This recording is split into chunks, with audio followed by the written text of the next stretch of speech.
what we're doing right now is we're going through a process of letting go. And this process has been foretold for prophecy for many years. I want to share, back in 2002, I gave a talk at Morning Star. You see, this has been a question for me for a long time. I have more questions in my talk than I have answers, for sure. But the song, Turn, Turn, Turn, says it's time, it's just for every season there's a purpose. I ask, what's this season? What's the purpose? And back in 2002, I gave a talk with Bill, based on the book, The Fourth Turning by Bill Strauss and Howe. And 20 years now, that book still means something. As a matter of fact, you're going to hear more and more people actually quoting this book because it's prophecy that's amazing, but it's based on data. They're great researchers. So I'm going to tell you just a little bit about what I said in 2002. I looked at my talk and got a couple of things. It says, in their book, Strauss and Howe look back 500 years and they uncover a distinct pattern. Modern history moves in cycles, each one lasting about the length of a long human life, each composed of 4 eras or turnings that last about 20 years and that always arrive in the same order. First comes a high, a period of confident expansion as a new order takes root after the old has been swept away. Our last high was at the end of World War II and lasted for 20 plus years. Next comes an awakening, a time of spiritual exploration and rebellion against the now established order. Remember the 60s and the hippies and, those of us who were saying, no, you guys didn't get it all right. There's some things wrong here. That's a natural cycle. Then comes an unraveling. When I gave this talk, we were in the middle of an unraveling in 2002. So it was an increasingly troubled era in which individualism triumphs over crumbling institutions. It was just beginning. Last comes a crisis. Oh boy, the fourth turning, when society passes through a great and perilous gate in history. Guess where we are? Together, the 4 turnings comprise history's seasonal rhythm of growth, maturation, entropy, and rebirth. In 1997, when Strauss and Howe published their book, they located America as midway through an unraveling. That's where we were back then. Roughly a decade away from the next era of crisis, which would suggest the new era would begin about 2007 and go until 2027. Where are we? At least we're further through the crisis time than we were back before 20 years ago. Okay, another author that, actually I took part of the title of the talk because he talks about how important it is to participate in creative destruction in order to rise up.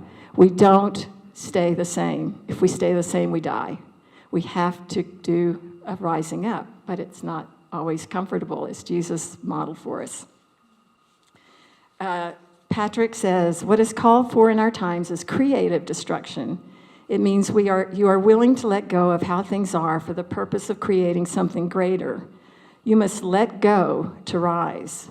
Is this what Jesus did in the Easter story? And was he demonstrating a way forward for us individually and as a community? Okay, so we didn't have our meditation as we usually do right after the chant, because what we're going to do is we're going to do a burning bowl ceremony meditation. And this is a good time, I think, in the service to pause and reflect. Okay, if we're in this time of crisis and we're being asked by the universe to let go of some things in order to rise up, maybe it's time to start the process. As Jesus showed, it's not a one and done deal. He was letting go and letting go and letting go and letting go. And maybe that's what we'll be doing too. Sorry. Now, so we get as a community the chance to do some constructive deconstructing.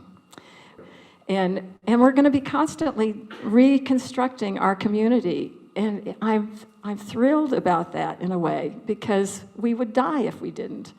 But it's also, every one of us is going to have something we're going to have to give up that we're not going to be happy about giving up. We've been separated for a while, and the Zoom format brought things that we didn't have before, and it lost, and the in-person had things that we didn't have in Zoom, and now we're at a new juncture. And so it's time for us to look at this community and figure out how we're going to rise up. And so this is step one in that process, the burning bowl ceremony. So celebrate that we're rising higher and higher with each release in this room. It's a beginning for our community to rise up. I hope you received some insights from this meditation as you reflected on what you want to let go of and rise. Letting go is not a one and done deal. If anything can be learned from the lessons of the Holy Week, it is that letting go is a process, and at times a pretty intense one at that. So you may find there is more to be revealed to you in the days to come. We were doing an individual letting go. I have some questions to pose for a letting go for the community of Morning Star. Like I said, I have a lot more questions than I have answers this morning. So I'd like to pose these questions as a starting point for thinking, a thought.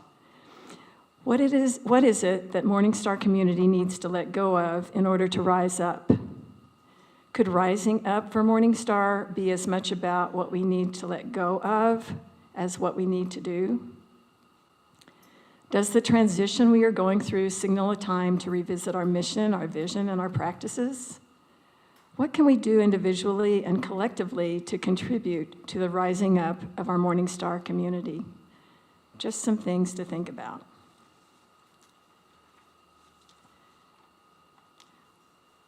What we now have is the opportunity to reconnect with each other in perhaps new and different ways.